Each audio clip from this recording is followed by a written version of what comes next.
Okay, magandang araw sa atin lahat mga kababayan. Saan man panig kayo ng daigdig naron, dito na naman tayo sa another episode ng ating vlogs, Badong Aratelis po. Pag-uusapan natin ito po, no? Sabi po ni BP Sara, kahit po mapalitan si Martin kasi nga po may kumakalat daw po na memo. Ayon kay Auntie Claire. May kumakalat daw po na memo, hindi raw po totoo yun. Ayos, no? Na gusto pong papalitan si Martin Romualdez para maiahon naman po itong pabagsak na rating ng Pangulo ng Pilipinas. So sabi po ni BP Sara, kahit po mapalitan si Martin, wala nang epekto yan. Okay, pag-uusapan din po natin, ito po, si General Torre po, kinasuhan na po ng illegal detention. Hindi pa po ito yung pagkakadakip kay Tatay Digong. Iba pa po ito. Iba pa pong kaso to ni General Torre. Iyan. So, siyempre, ngayon po meron din po mga sinabi si BP Sara dito po sa investigasyon sa mga bilyar at saka diyan po sa mga isinampang kaso sa kanya. Dito naman po sa Pilipinas, bukod pa po doon sa ICC. Grabe, no? Bukod pa pala sa impeachment, no? May impeachment na, may ICC pa, tapos may kaso pa po na kakaiba pa, no? Dito po sa prosecutor. Grabe po. Ang daming kaso ni BP Sara. Pero bukod po dyan, siyempre, unang araw ng implementation ng katuparan ng pangarap ng mga BBM supporters, ang 20 pesos na bigas. Yan po ang pag-usapan natin. Pero bago yan, kung bago ka pa lang dito sa ating channel, mag-subscribe ka na. Dahil ito lang ang tanging channel na may kinikilingan, may pinapanigan, una sa balita, uli sa impormasyon, kaya ano pang hinihintay nyo? Pindot na, okay. Unahin po natin itong bigas, 20 pesos. Alam po ninyo, unang araw po ito ng implementasyon, May 1, no? At sa Cebu lang po. Iyan. Kaya kayong mga taga Cebu, swerte nyo, no? May 20 pesos na bigas, katuparan ng inyong mga pangarap. Hindi, no? Katuparan ng pangako. Iyan, eh. Ako po, hindi ko na po kukontrahin yan. Kasi mahirap po manghula, eh. Kung ano pong mangyayari dyan sa 20 pesos na bigas. Ganito na lang po, no? Kasi sinasabi natin, binubudol na naman tayo, binudol na tayo noong 2022, walang naibentang bigas sa merkado, sa market po, o sa palengke. Ngayon po, binubudol na naman tayo ng 20 pesos, same pa rin. Kung sa tingin nila na ipanalo nila yung 20 pesos o na ipanalo nila si Marcos dahil sa 20 pesos, ngayon na naman, binubudol na naman tayo, no, sa 20 pesos. Ganito na lang po. Kasi marami pang galit sa akin, eh. Kumukontra. Ililinaw ko po, hindi po ako kumukontra. Wala po akong kinukontra. Kung meron pong 20 pesos na nagtitinda ng bigas na nakakain ng tao, syempre, basic yun, no?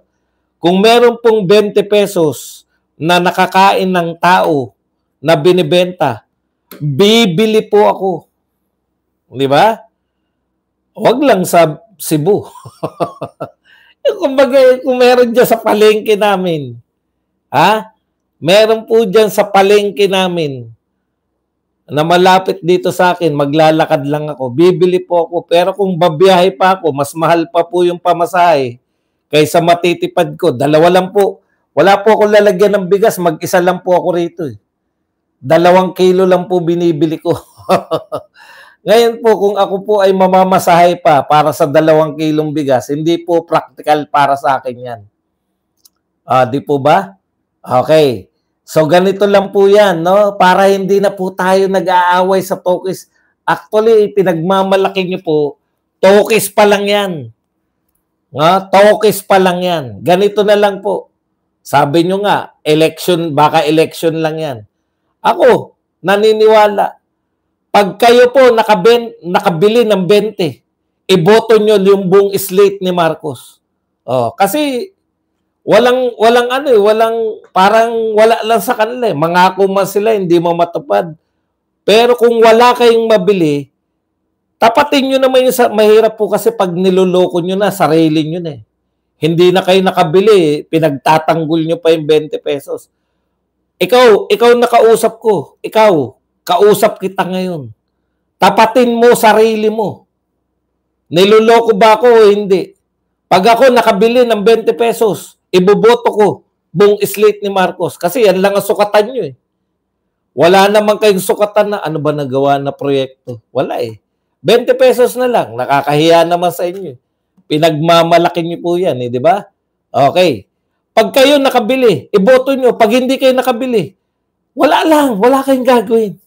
Ganun lang po. O, kasi tinitiyak namin na yan po ay panibagong ano na naman yan. Panibago na naman po yan na panluloko sa atin. Eh sabi nga, subsidize yan. Hindi po yan yung 20 pesos na dahil nagmura talaga yung bigas. Kaya po naging 20 pesos dahil bibilhin ng gobyerno. Yung 33, ibebenta ng 20. Ngayon lang po ako nakakita ng patalo. Masabi lang na nakapagbenta ng 20. Di ba? Simple lang. Pag ako nakabili ng 20 pesos, pag kayo nakabili, iboto nyo. Pag hindi kayo nakabili, hindi ko sabihin wag nyong iboto. Alam ko naman, iboboto nyo pa rin yan kahit hindi kayo nakabili. Okay lang sa amin. Sasabihin, okay lang sa amin yan. Niluloko kami lagi. Tuwing eleksyon, okay lang yan. Ganun lang po talaga yun. Di ba? Kung payag kayo, ano naman magagawa namin? Payag kayo na tuwing 2022, pinangakuan na kayo. 2025, pinangakuan pa rin kayo. Wala pa rin kayo nabibili, iboboto nyo pa rin. Anong magagawa natin? Ganun talaga buhay. Tama ba? Walang pilitan.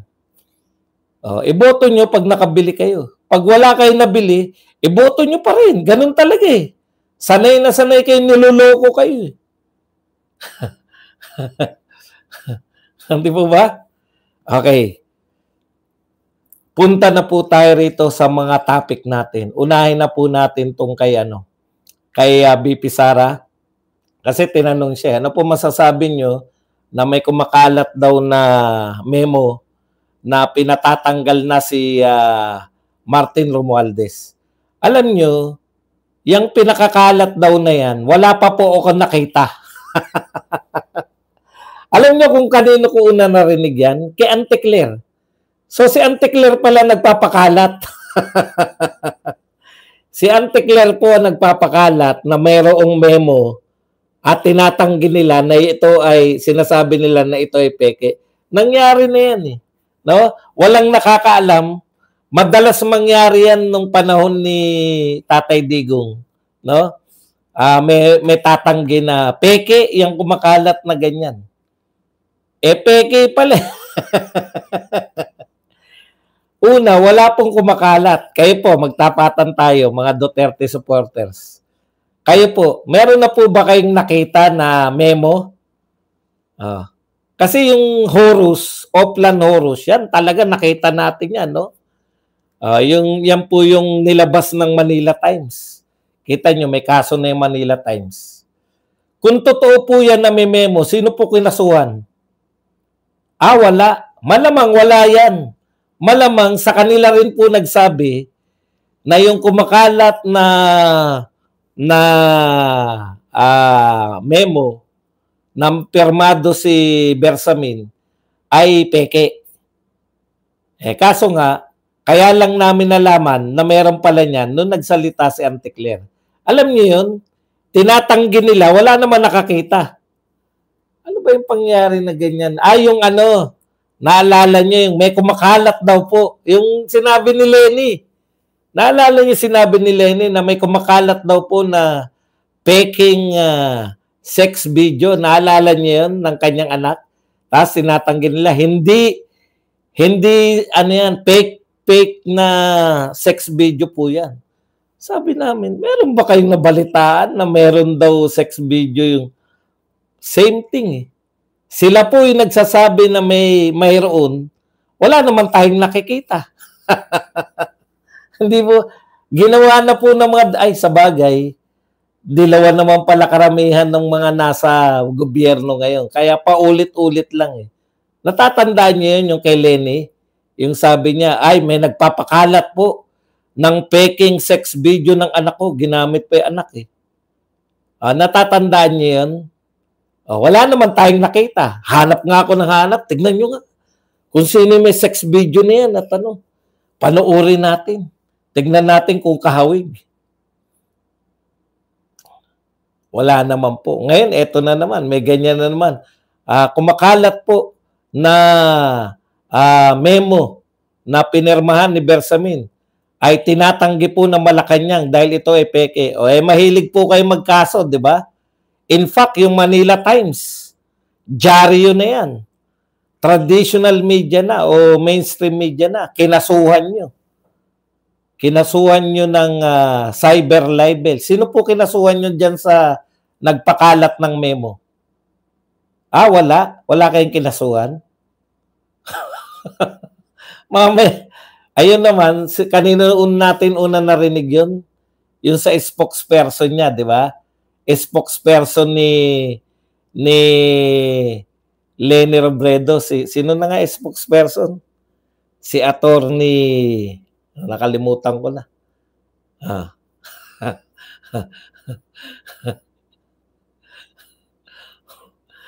Sila nagpakalat na meron daw, tapos tatanggihan nila. Ibang klase rin talaga eh. Ayan, si Barry Gutierrez. Ngayon naman, ito naman na nagsabi, kanino natin narinig, kay Auntie Claire. Dapat tanong natin kay Auntie Claire, sino ba source mo na may kumakalat? Baka kayo-kayo lang yan eh.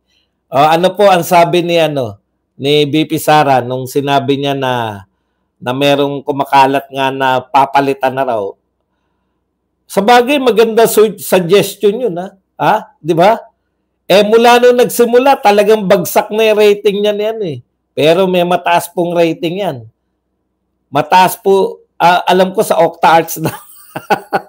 Sa OctaArts po mataas yan.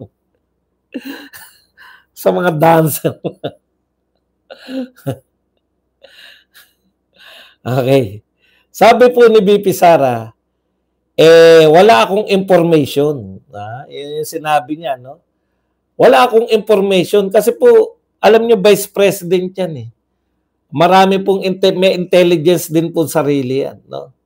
Kaya sabi niya, wala akong information na may ganyan pala na document na pagpapalit na kay House Speaker Romualdez.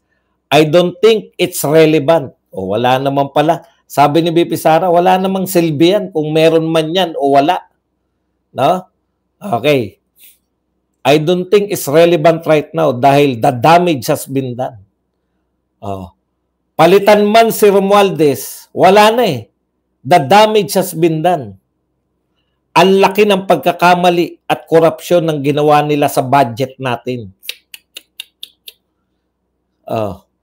Ang tanong, palitan man nila si House Speaker Martin Romualdez, hindi na natin maibabalik yung perang nawala sa korupsyon. Yun po yung importante, yung singilin tong mga to sa korupsyon. Kaya po kinakailangan natin, ito talaga si BP Sara ang pag-asa natin para, kasi ngayon unti-unti nakikita natin yung iba, yung mga may kagagawan po na pagkakadakip, illegal na pagkakadakip kay Tatay Digong, ay mukhang masasampahan na po ng mga kaso. Patong-patong na kaso. Eto po, yung mga congressman, parang wala, no? Parang wala pa silang walang balik dun sa mga ginawa nila eh. Wala naman po silbi kahit po Sa tingin niyo po ba, tanggalin man nila si Martin, palitan man nila, meron pa pong epekto yan sa popularity ni Bongbong Marcos? Wala na po. Thank you very much kay Lan Ramos na nagbigay sa atin ng pa-star.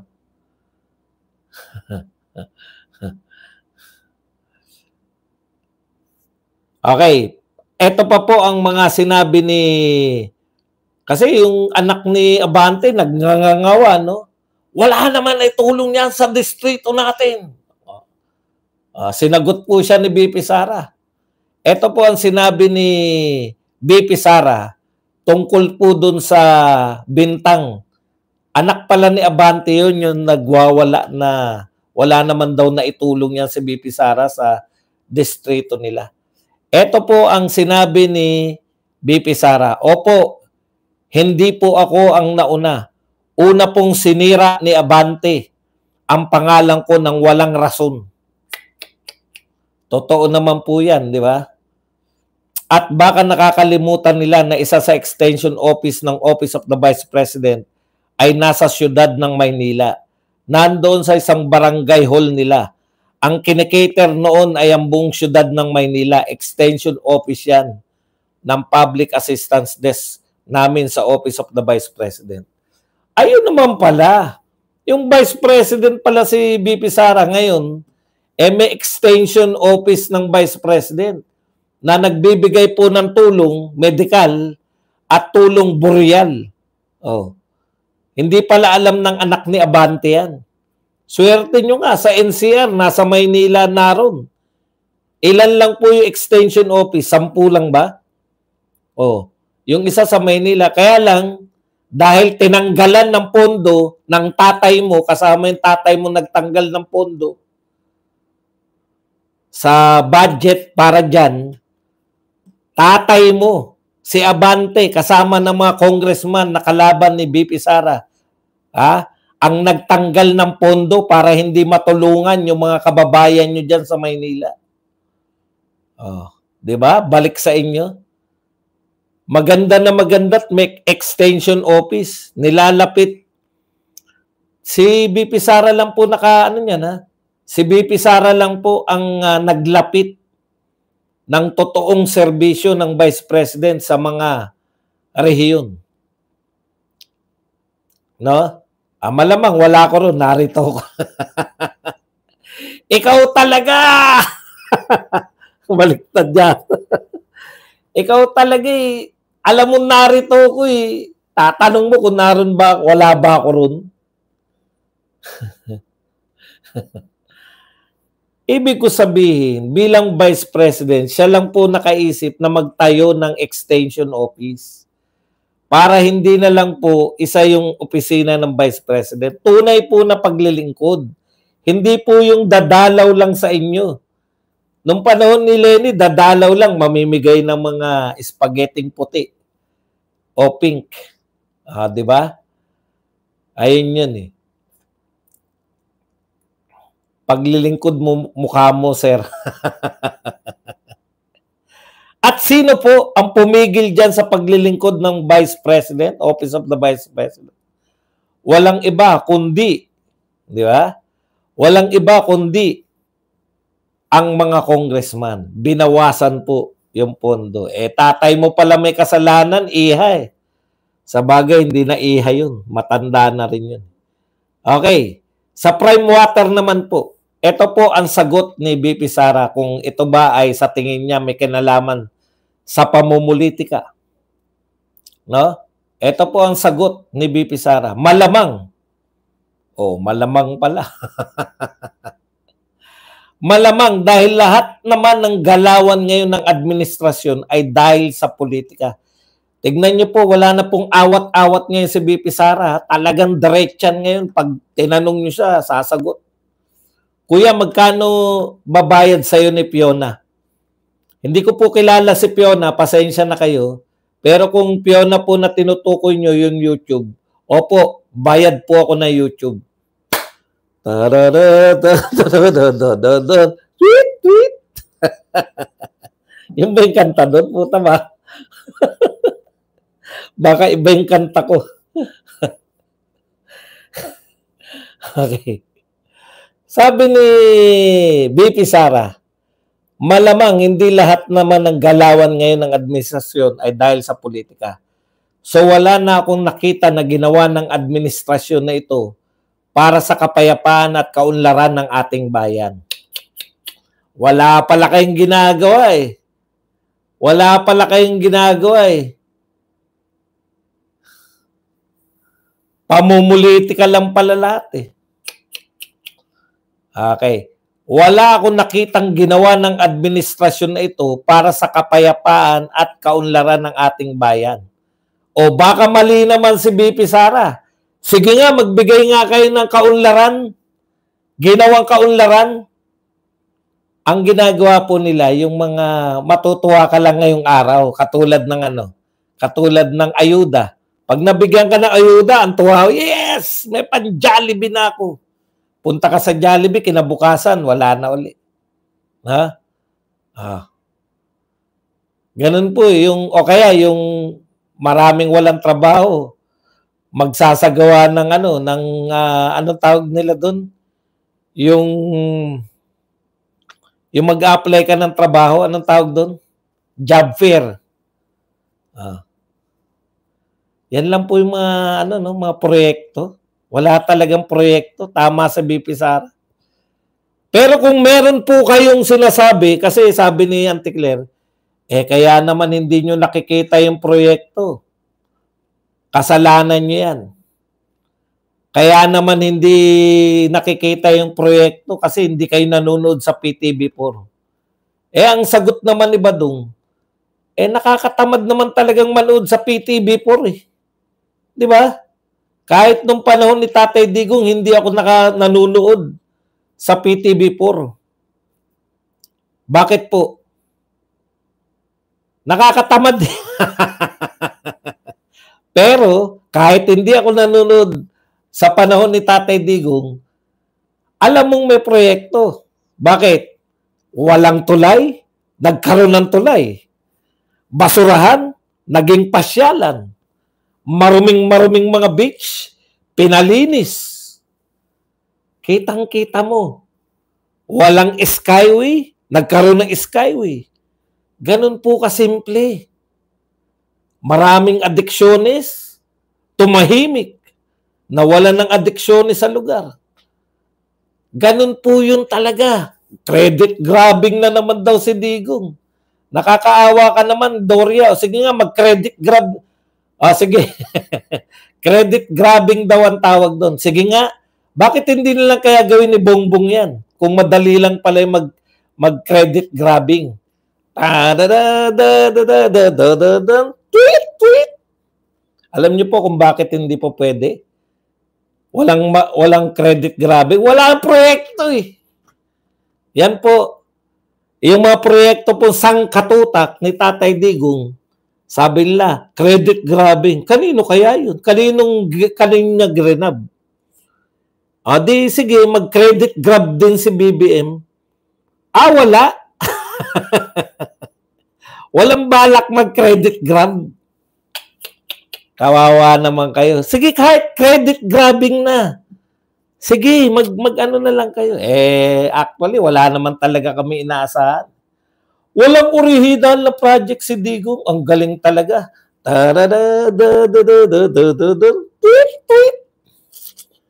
Mga walang nakakaawa. Sige, mabuhay po kayo sa mga ngayon.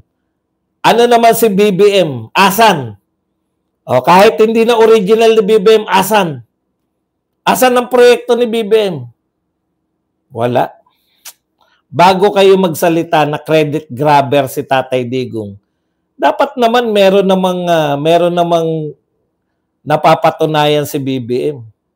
20 pesos na bigas sa Cebu lang. Ang hamon ko nga sa iyo, ang hamon ko, pag nakabili ka ng 20 pesos na nakakain ng tao, iboto mo. Pag hindi ka nakabili, iboto mo pa rin. Kasi ganun kayo di ba? Pinangakuan kayo ng 2022, sige, boto. Pinangakuan na naman ng 2025, wala pa rin kayo nabili, iboboto nyo pa rin. Di ba? Wala po ako sinabi sindikato.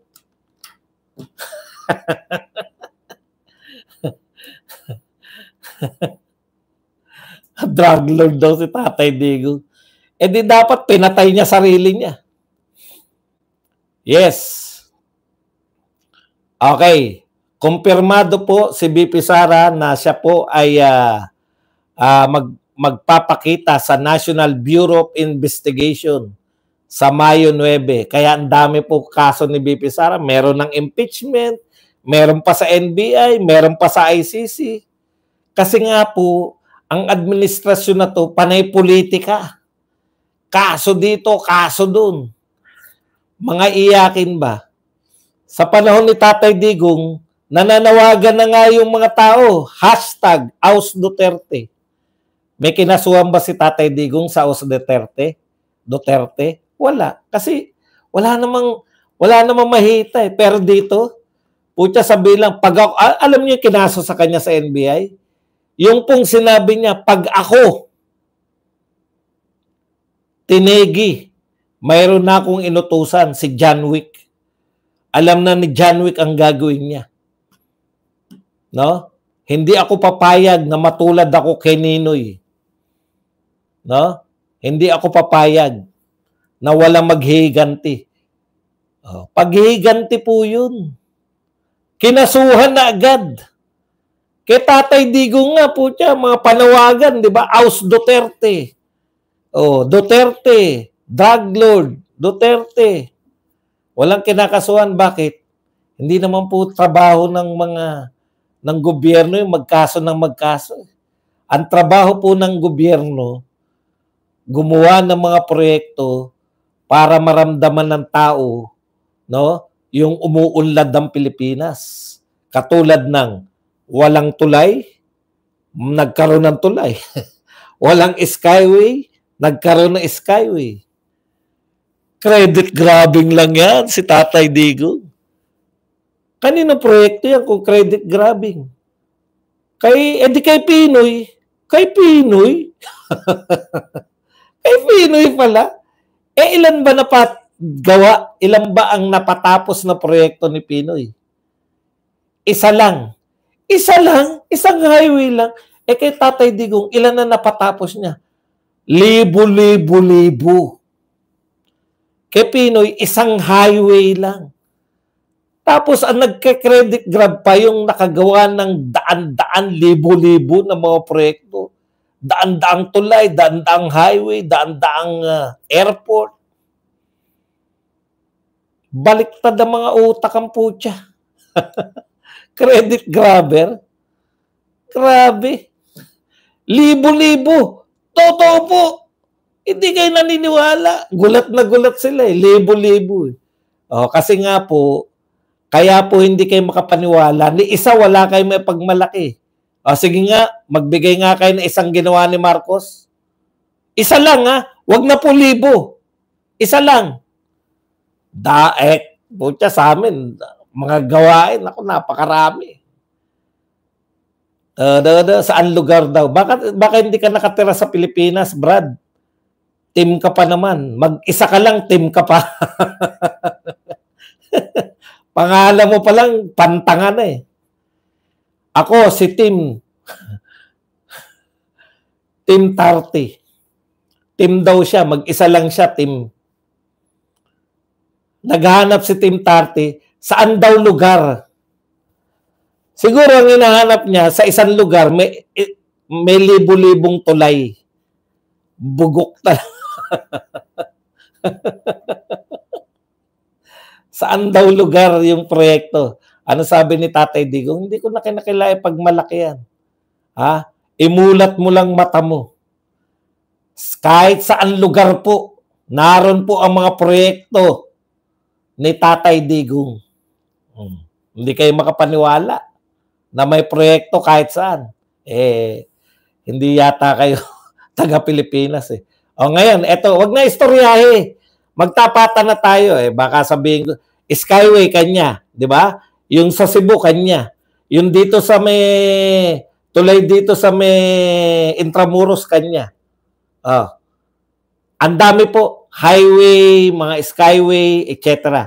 Ang dami namin masasabi. Bukod pa dyan, infrastructure lang yan, eh. Di ba? Bukod pa dyan, no, meron pa siyang 10 years passport, meron pa siyang lisensya 10 years, o meron pa po siyang libreng edukasyon sa kolehiyo. Napakarami, di ba? O ikaw naman, isa lang ibigay mo. Ibigay mo isa lang. Isang ginawa ni BBM. Isa lang. Hindi raw pa kanya ang passport. Kay Pinoy pala yun. Kanino yung passport? Sige, sagutin lang natin, ha. Tiyagain nyo lang po, ha. Hindi raw kay Tatay Digong yung passport na 10 years. Kanino? Sige, hintayin kita. Kanino? Ibig sabihin, walang airport sa Bukidnon at Tacloban noon. Wala bang airport sa Bukidnon at Tacloban? Nung panahon ni Duterte, walang airport sa Bukidnon at Tacloban. Nagkaroon lang daw po ng airport sa Bukidnon at Tacloban nung panahon ni BBM, eh. Wala palang airport dyan sa Tacloban, mga taga-Tacloban. Kaya pala galit yung pinuno ng Tacloban kay Tatay Digong. Ngayon, kanino yung 10 years passport kung hindi yung kay Tatay Digong? Kanino? Kanino yung passport? Kanino? Binabago mo, paulit-ulit ka, eh. Kanino yung passport kung hindi yan kay Tatay Digong? Kanino yan? Kay Grace po. Pasensya na po kayo, ha. Kay Grace po daw po. Hindi ko po alam na naging Pangulo pala ng Pilipinas sa Grace po. Pasensya na po, ngayon ko lang po nalaman. Naging presidente po pala si Grace po ng Pilipinas. My bad. Ang alam ko po kasi sumunod kay Pinoy, si Duterte. Sinundan ni Pinoy si Gloria Macapagal Arroyo. Sinundan ni Gloria Macapagal si Erap. Kailan po naging presidente si Grace po? Siguro 6 na taon ako nakatulog. Pasensya na po kayo, ha. 6 na taon po siguro ako nakatulog. Pasensya na po. Ganyan po talaga kami. Ganyan po talaga kaming mga engot. Hindi po namin alam na ang nag-i-implement po o author na ngayon. Ilang libro ba yan? Ayaw mo sa live ko, kanina ka pa nakikipagtalo rito. Kailan po naging presidente si Grace po? Kayo po, tanungin ko naman kayo taga-YouTube. Kailan po naging presidente si Grace po? Ha? Ngayon, ipapaliwanag ko lang sa iyo, ha. Alam mo ba na maraming batas? Ang batas po ginagawa yan ng mga congressman at senador. Correct ka dyan. Pero, magiging makatotohanan lang po ang batas kung pinondohan na. Kung inimplement ng presidente. Hindi nyo alam yan, no? Alam nyo po ba na marami tayong batas na hindi napapatupad? Nakatenga lang. Pag walang pondo, hindi yan ginawang proyekto ng presidente, wala po, istoryahe po ako. Dahil ako po ay vlogger, ikaw ano ka? Pabago-bago ka ng kwento. Napapahiya ka kasi. Hindi daw kay Duterte yung 10 years passport. Ngayon lang po ako nakakita na nagpresidente pala si Grace po. Hindi niya po alam kasi hindi siya nakikinig. Ang implementor po ng lahat, no, presidente. Kaya po, pag in-implement yan ng presidente, hindi naman po implementor yung mga senador. High blood na ako dahil sa kanya. Nanalo ka na. Alam niyo po, huwag niyo pong i-shame yung mga matatalino. Kasalanan ba namin na hindi kayo matalino? Kailan pa po namin naging kasalanan? Sige, matalino ka na. Thank you po. Yan po yung problema, no? Kayo na nga ang mali. Anong pipirma pinagsasabi mo? Hindi pirma yan. Hindi magiging batas pag walang pirma. yung nag-i-implement. Marami tayong batas na hindi na i-implement. Ang nag-i-implement, yan yung presidente. Kaya pag sinabi nyo na 10 years na passport kay Digong, dahil siya nag-implement niyan. Meron nga mga hindi i-implement. Hindi. Oo, ako na. Kanina sabi nyo matalino ko. Ngayon, 80-80 naman. Linawin nyo muna kung ano binibintang nyo sa akin. Ikaw na matalino kanina, ngayon naman, 80-80 ako. Oy, 3,000 tayo sa YouTube. Nakakahiya naman, 898 lang po. Ayusin nyo yung bintang sa akin. Pwede ba yun? O istoryahe naman. Ano ba istoryahe?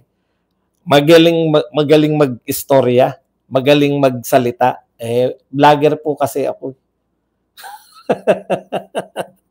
Punta na po tayo. Tama na po yung pagpapatol. Sana natuto sila, no? Na yung nag-i-implement po, kanyang project yun. Wala pong pwedeng sabihin, batas lang po yan. Yung mga batas po. Alam niyo po ba na may mga batas na hindi po binabudgetan hanggang ngayon? Hindi po na-implement. Di po ba? Ganun po yun. Ako po dapat mag-aral. Opo, alam mo ba na ako ay 8 ang aking masteral, 3 ang aking doktoral?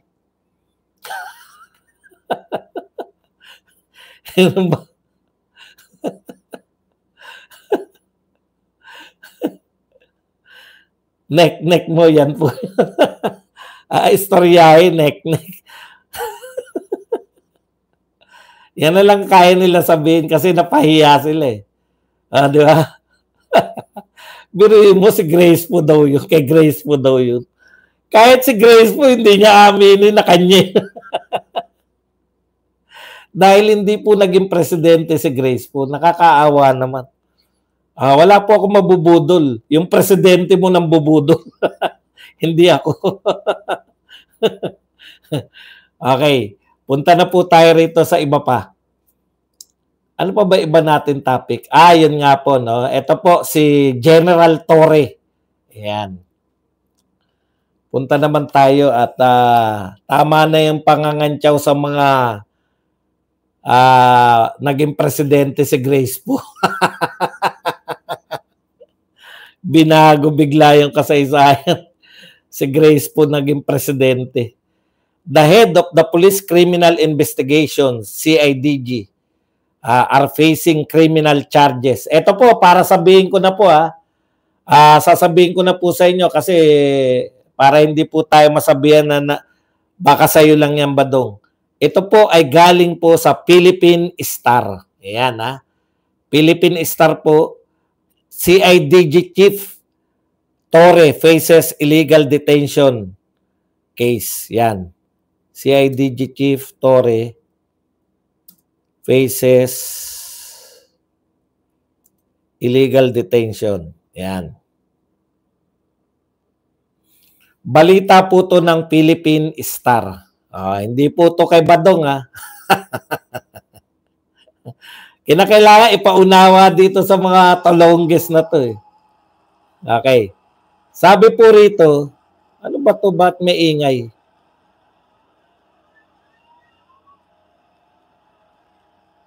May nagpapalakpak. Okay, eto po, kinasuhan po sila Torre dahil po dito sa inaresto po nila yung isang tao na nagngangalang Rochelle Calle, 48 anyos, na inaresto po nila dahil po dito sa tinatawag na po red notice ng Interpol. May karanasan na pala talaga sila Torre na sumunod sa Interpol. Red notice. Ayon po sa biktima, nakulong po siya noong November 21 to 27. Grabe po, kulong po talaga to. Dahil po dito sa Interpol issued a red notice noong May 2, 2023. She was charged with fraud by her former partner. Ano po to? Relasyon po to. Abdul Malik Al-Shimi ng UAE. Okay. Base po kay Kalye, sa complaint ni Kalye na na-obtain po ng Daestar, 4 na CIDG detective at special operation units ay pumunta po sa kanilang bahay noong November 19. Ayan. So, ayon pa kay Kalye, no, hindi na raw po siya dapat dadalhin ng Bureau of Immigration kung siya po ay magbibigay ng Christmas gift. At dahil po siya ay tumanggi, siya po ay pagkatapos po ng 2 araw, hinuli na po siya ng CIDG. So, BI po to, no? Okay. ICIDG rin po yung nanghihingi ng Christmas gift. Ito po ang trabaho ko, Rodrigo.